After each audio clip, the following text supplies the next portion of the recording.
Today is Wednesday, July 10. I'm Pastor Anthony, and this is Wilderness Wanderings. Today our text comes from Psalm 20. Some trust in chariots, and some in horses, but we trust in the name of the Lord our God. It's Psalm 20, verse 7. We are always and everywhere tempted to believe that salvation comes by our own accomplishment. By the work of our hands we establish ourselves and provide for ourselves and our families. By our own firm stands we defend ourselves, our family, and our institutions. And there's something to that notion.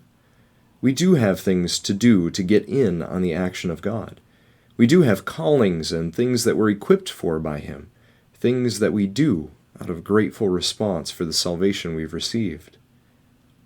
But there is an important caveat. Quite a big one, in fact, upon which the whole goodness of the good news of the gospel rests. And it's this, that our trust finally rests not in our own work, but in God's.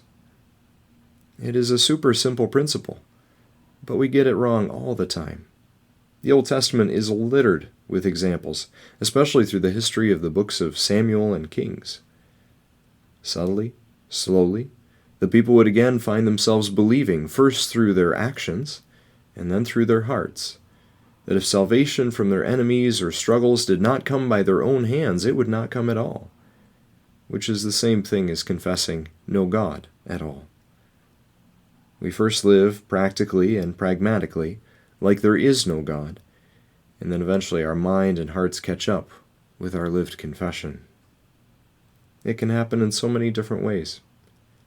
It happens in the usual ways we might think of, certainly.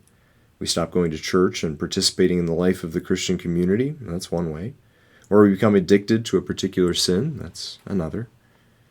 But it happens in far more subtle, everyday ways, too, that may pass our gaze and impact each of us in a way that may surprise us. For instance, when Christians fight with one another. To keep a conflict healthy and fight fair and Christianly is no easy task, which means that fighting is a high-risk activity.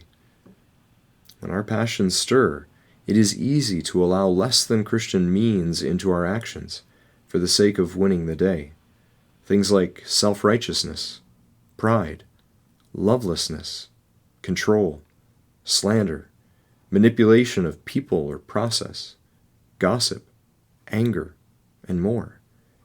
Each of these are examples of trusting in ourselves rather than entrusting ourselves to God. Just a different version of chariots and horses. Our confession of faith is different, though.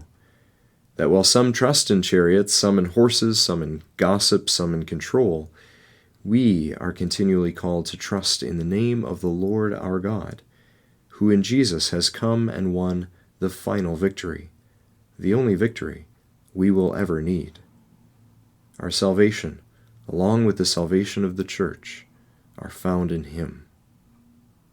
So how might you live out, concretely, that trust in Christ today, as you entrust yourself to Him? As you journey on, go with His blessing. May the peace of the Lord Christ go with you, wherever He may send you. May He guide you through the wilderness, protect you through the storm. May He bring you home rejoicing at the wonders He has shown you. May He bring you home rejoicing once again into our doors.